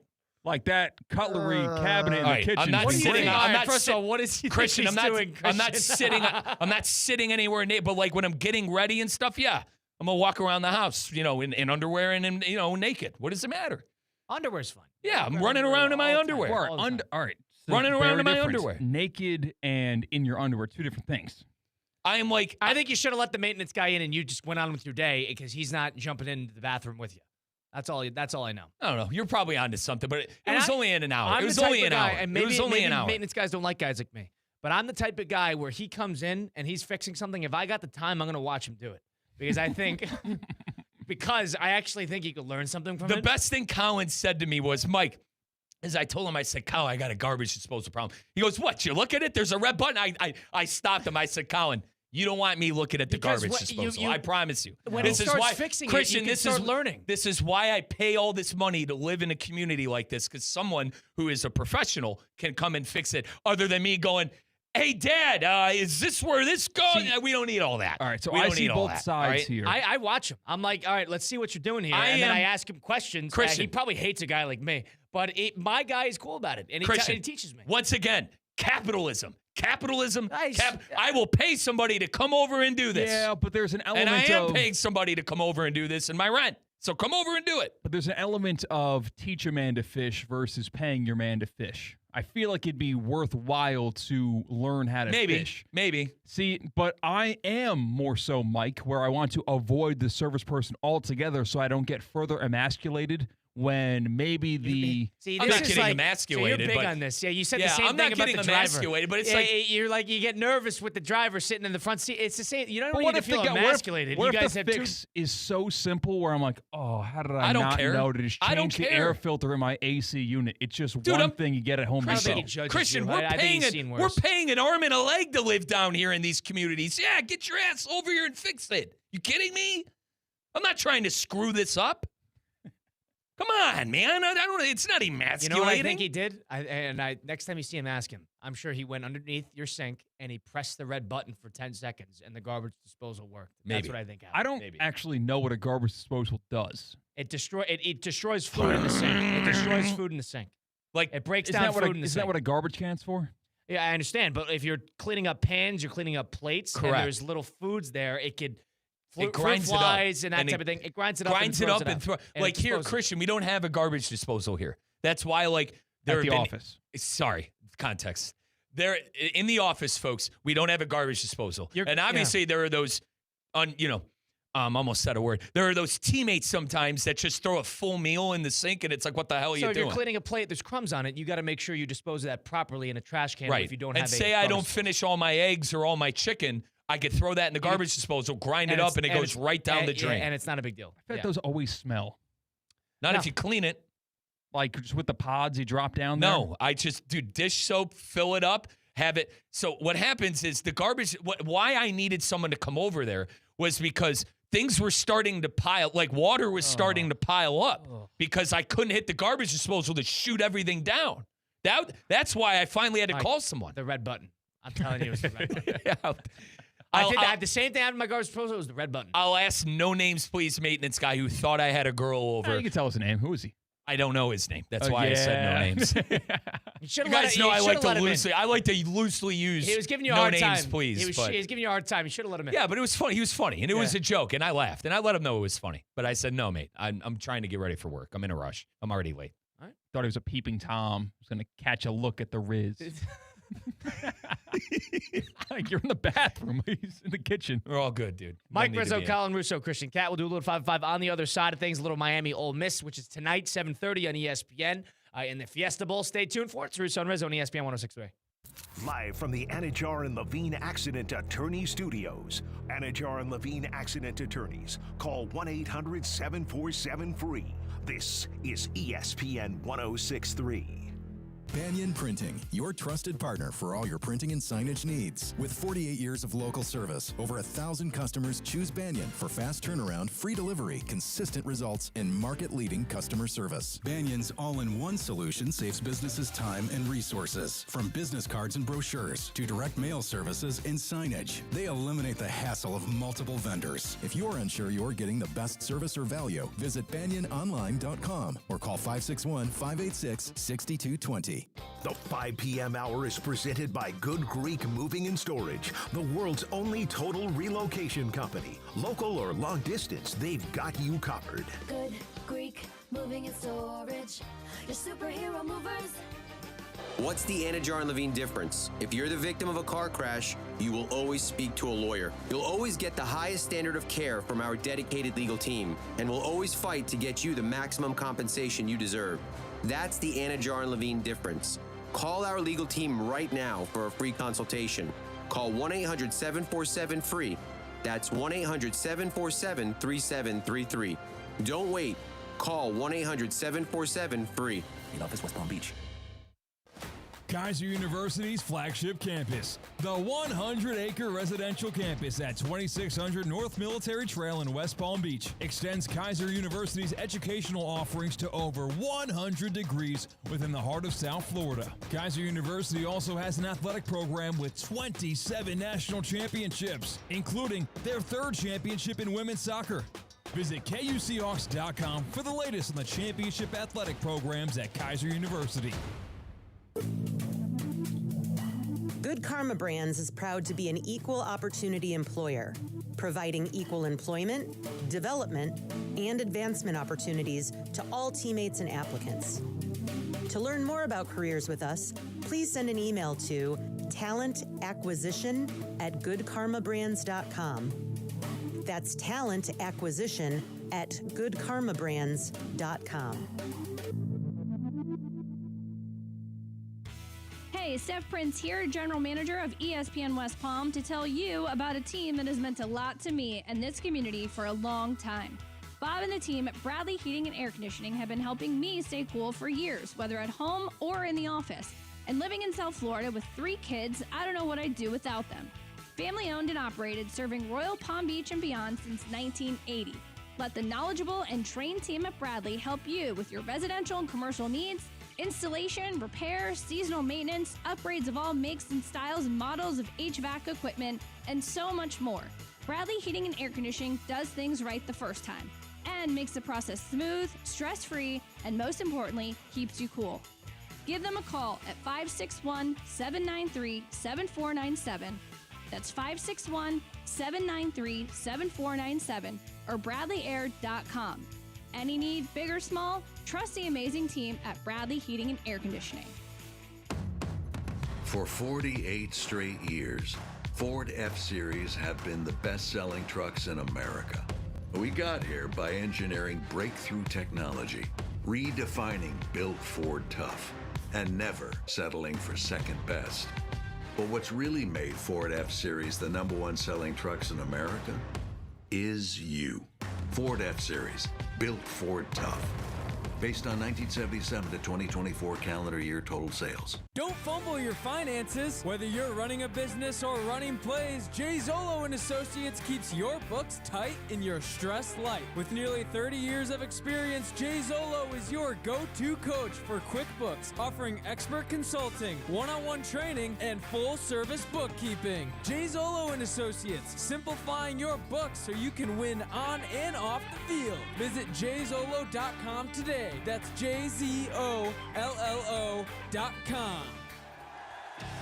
You've seen the PGA Tour's best on the course, but in the arena, it's prime time. Season 2 of TGL presented by SoFi is back with big moments, big personalities, nonstop action on the big screen, shot clocks, hammer drops, timeouts, and overtime. Tickets are on sale now, but availability is limited. Visit TGLGolf.com to get your tickets while they last. TGL presented by SoFi. Keep up. It's golf. The Palm Beach Health Network Physician Group, an affiliate of the Palm Beach Health Network, is committed to delivering high-quality care to the communities they serve. Their award-winning physicians and specialists provide a level of expertise that has resulted in regional firsts and outstanding patient outcomes. For a physician referral, call 866-654-2362. To learn more about the Palm Beach Health Network Physician Group, visit pbhnphysiciangroup.com, pbhnphysiciangroup.com, to get in touch with the Palm Beach Health Network Physician Group. With the family 4-pack, that's 4 tickets, 4 dogs, 4 drinks, and 4 chips. Visit cactipark.com to lock in your seats today. Spring training baseball is back here in West Palm Beach. Don't miss a moment. Christian Cat, Colin Russo, and Mike Rizzo. It's Russo and Rizzo on ESPN 106.3. Let's bounce around. Let's do a little 5 and 5 presented by Flagler Credit Union. 5 topics. High five. 5 o'clock. It's 5 o'clock somewhere. Let's get out of here. Endless takes. You can't handle the truth. All gas, no brakes. And it's shaking Big Ten. It's time for the 5 at 5. Hold on to your butts. Presented by Flagler Credit Union, proud supporter of FAU athletics. Number 1. Quick hitter, we start in the NBA. Big trade yesterday. The Hawks traded guard Trae Young to the Washington Wizards. In return, the Wizards are sending veteran guard CJ McCollum and forward Corey Kispert to the Hawks in that deal that broke after we got off the air last night. What are your reactions to that deal right there? First of all, one of the worst trades you've ever seen in your entire life. The classic, just dump the contract. We don't want to work with Trae Young anymore. Corey Kispert and 35-year-old CJ McCollum, I can't say that will cut it. I'm now seeing some reports, according to Wizards beat writers for The Athletic, Josh Robbins to be specific, that Trae Young likely won't play much or may not even play at all for the Wizards the entire season. Yeah. Is that not blatant tanking? Mr. Adam Silver is anti-tanking. We want to keep the competitive integrity of the league intact. Now, the Wizards are maybe the worst franchise in the entire league. Maybe in sports. Last 15 years, they haven't had a 50-win season in like 50 years. Maybe they deserve it, but this is kind of blatant tanking. If you can't pick and choose your moments, but classic Adam Silver, classic NBA, you're going to let the players run it, and just sounds like that was a salary dump. They're going to be a fade for next year because the Wizards want this luxurious draft class. It's a weird trade, bizarre trade. It allows the Hawks to move on. Never really worked from the beginning outside of one good playoff run. My under for Atlanta. Oh, yeah. Oh, yeah. I mean, hold on. They got a pretty good team without Young. I mean, that's They stink. That team stinks. Jalen Johnson's team right now. Good player. Team stinks. Number 2. Let's go to college ball. First, not the team that's playing tonight, but the team that the team tonight beat in this regular season. Ex-Florida quarterback DJ Lagway is transferring to not Florida State. He's transferring to Baylor in the Big 12.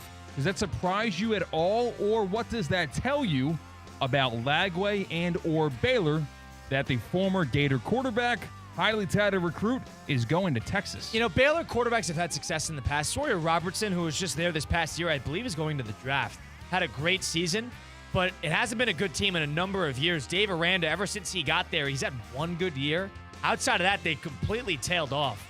It sounds like Lagway didn't have the market maybe he anticipated. Yeah, I told you I wasn't high on Lagway, and I think him going to Baylor speaks volumes on that. I also think Baylor probably gave him the bag he was looking for.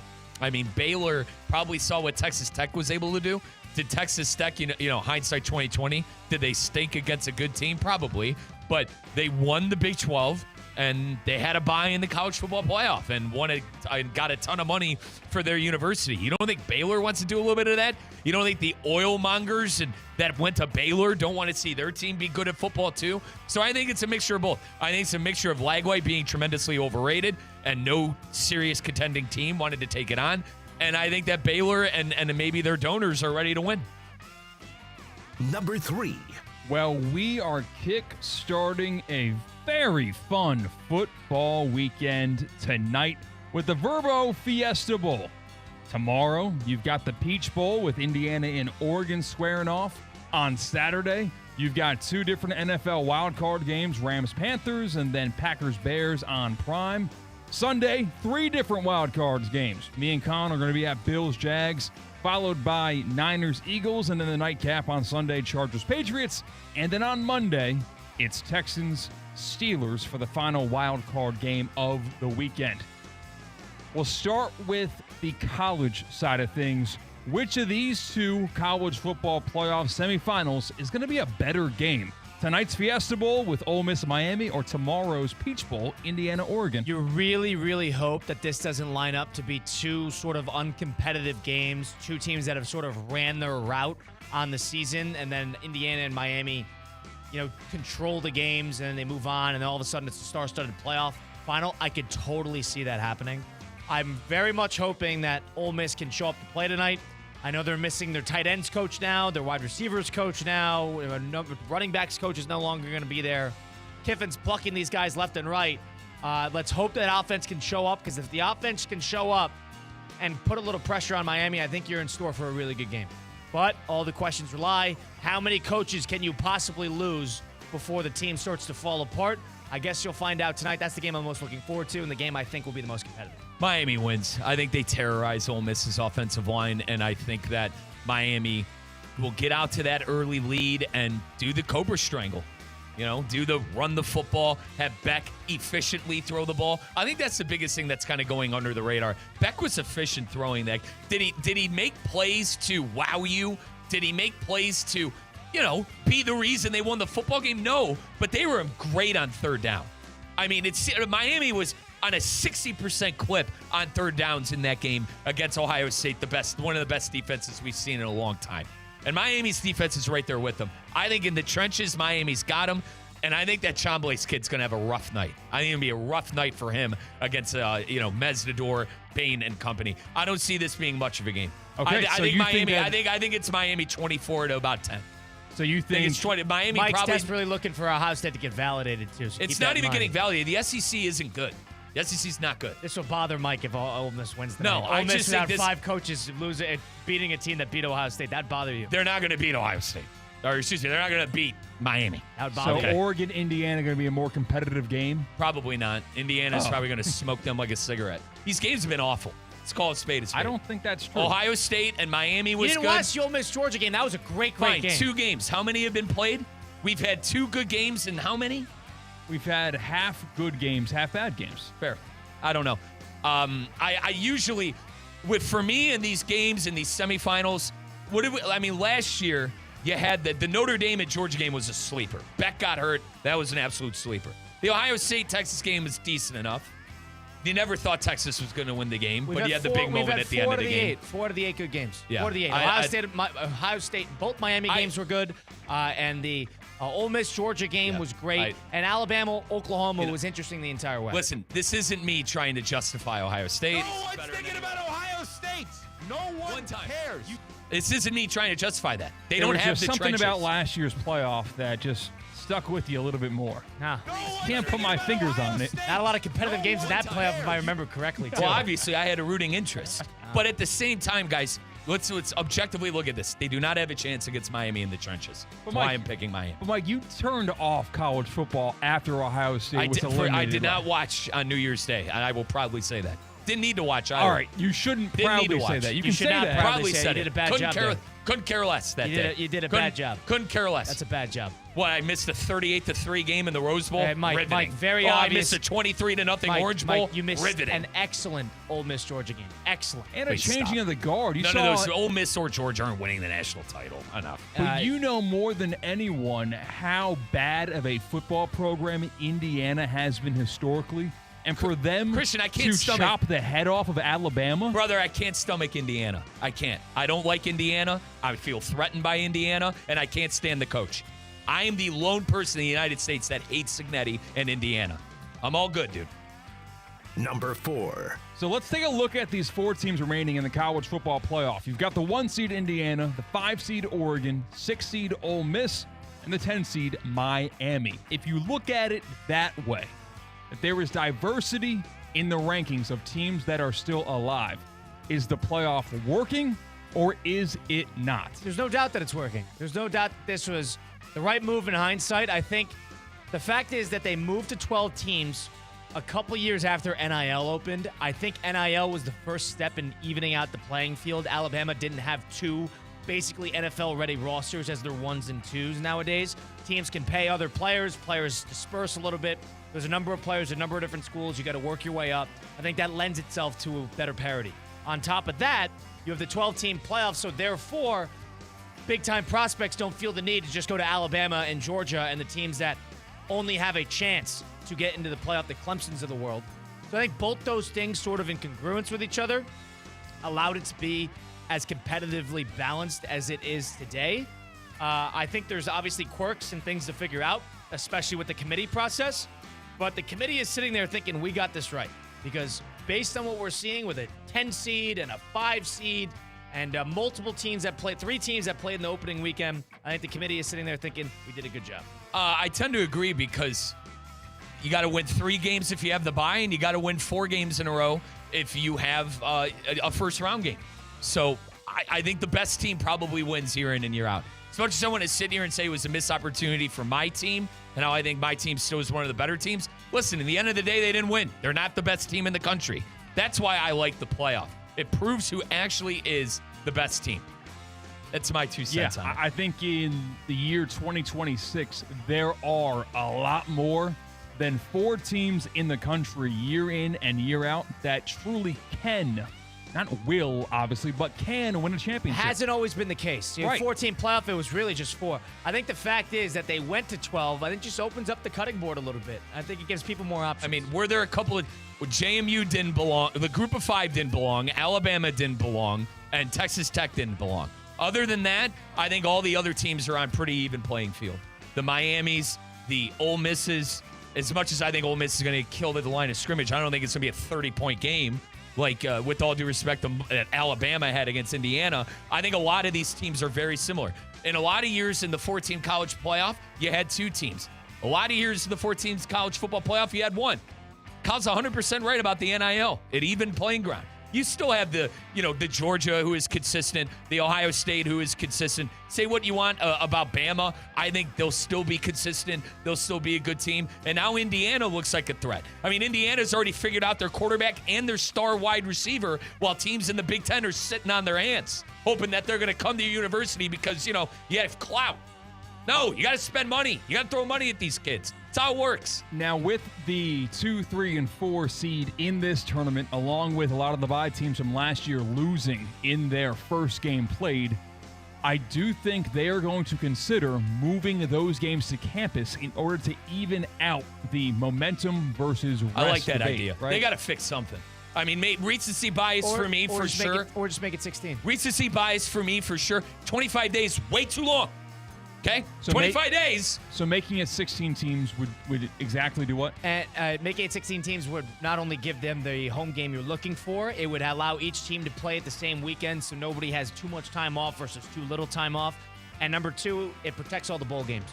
Because you got the Fiesta Bowl, the Peach Bowl, the Sugar Bowl, you got the Rose Bowl, you got all these bowl games. It's been a whole Cotton Bowl. There's this 6 bowl game, 2 for the semifinal, 4 for that quarterfinal. They'd want to protect those. And you know what? And I think we're being proven that we saw Notre Dame compete with Miami. Notre Dame belonged on the field with a lot of the teams who were there. Not belonged in the playoff, but could have given us good games if they were included. All right. When I mentioned that those teams, Notre Dame could have been one of those teams. And I think it's gratifying for the committee that Miami is on this run. That, hey, we made the right decision to put the Canes in. They've won 2 games. They won against the best regular season team outside of Indiana. This was the right move. And you'd make the argument right now that Ole Miss had the best path.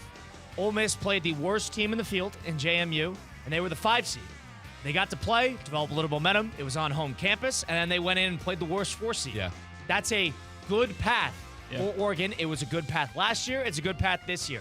I think just adding it to 16, there's the same reason that 1 seeds play 16 seeds in the first round.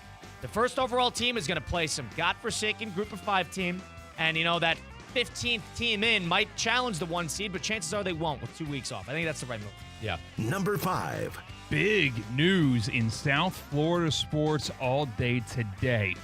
What would be bigger news? Miami winning the semifinal against Ole Miss, or what we had drop earlier today in Mike McDaniel getting fired by the Miami Dolphins? I think the hiring of the Miami Dolphins will be a bigger story, so I'm going to go with Miami winning today and getting a chance to play home field for the national championship. 2002 was the last time the Hurricanes were in a championship. Hurricane fans feel robbed in that game against 2002. I remind Hurricane fans it should have never went into overtime in the first place. This was an awful call. No one's thinking about Ohio State. It's the truth.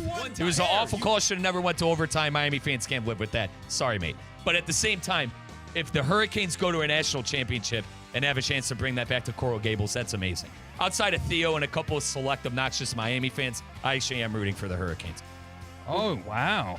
Yeah, I went to lunch with Doc Al, Men's Only Medical, Hurricane guy. I'm Team Magic tonight. We'll make our game picks on the other side of things. It's Russo and Rizzo and ESPN 106.3.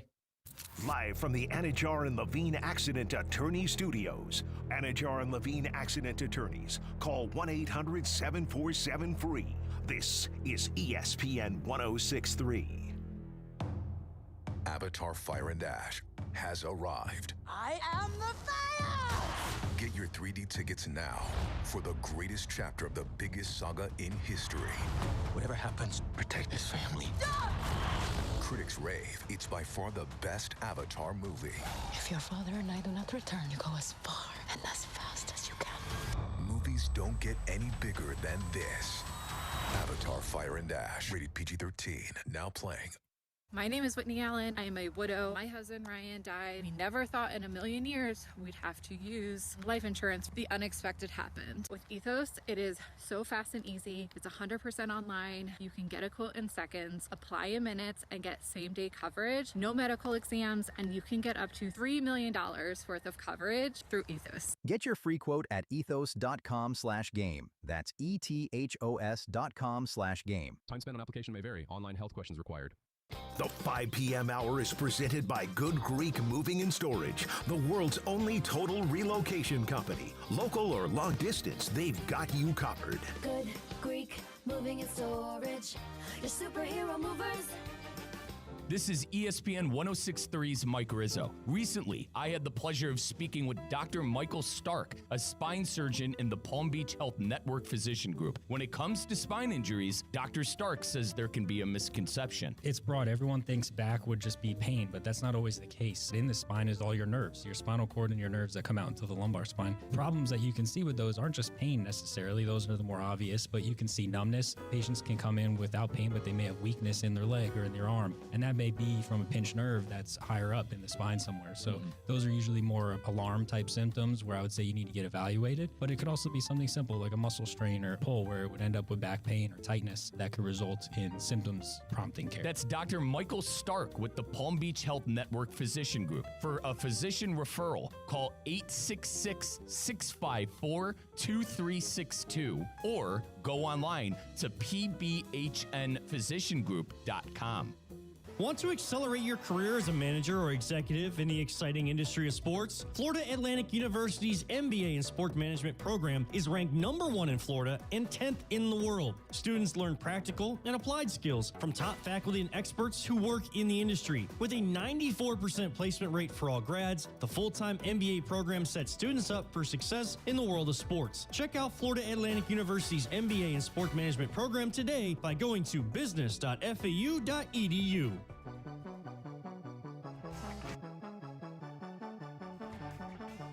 Let's get back to the Anajar and Levine Accident Attorney Studios. This is Russo and Rizzo on ESPN 106.3. Russo and Rizzo, ESPN 106.3. You got Ole Miss and Miami tonight in the Fiesta Bowl, the Verbo Fiesta Bowl, which will be 7:30 on ESPN. Carson Beck looking to advance yet again, winning their third game. Ole Miss without a number of coaches, no Lane Kiffin, obviously, and they've lost a number of position coaches in the 8 days since that last game against Georgia.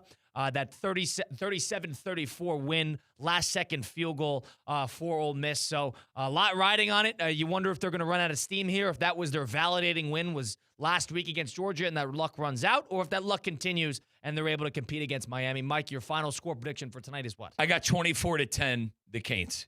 Christian Cat, your score prediction for tonight's game is what? As heard first on Theoretically Speaking, I've got the Miami Hurricanes winning 20-10 over Ole Miss. So you both have two-possession games. Two-possession games, Ole Miss never in it. Low scoring. I'm surprised the over-under is as high as it is at 52.5. Right. I think if the total goes over, Ole Miss wins the game. Agreed there. I actually do agree there. That means John Blaze is able to do whatever he wants against that defense. If they get into the same exact game they played against Georgia, I do give Miami, the edge to Ole Miss. That's the thing. I think it will be a big first-quarter game. If Ole Miss all of a sudden comes out and puts a little pressure on Miami's offense to put something together, not trying to protect a lead, but more rather trying to keep pace, that's where you get nervous. So I like Ole Miss tonight. I like Ole Miss tonight in a shootout, 31-28. Give me that one. 31. Actually, no. I'm changing it. 31-24. Touchdown lead. Does Miami have the ball with a chance to tie the game? Overtime win. So they score a touchdown and Miami throws an interception in the overtime. Sound familiar? Damn. Ole Miss, the legend continues. They don't need a position coach to win on. They don't need a tight ends coach, running backs coach. I have no idea how they'd scout the national championship, but they'd figure out a way. Mark Fletcher is going to run the ball down their throat. If it was bad against Ohio State, it's going to be obscene against Ole Miss. Ole Miss's game plan is Carson Beck, can you beat us? And then it's going to be Trinidad Chambliss, please bring the holy water to the stadium. Christian Cat, Colin Russo, and Mike Rizzo. We'll see you next time. We'll see you tomorrow. Live on site, ESPN 106.3.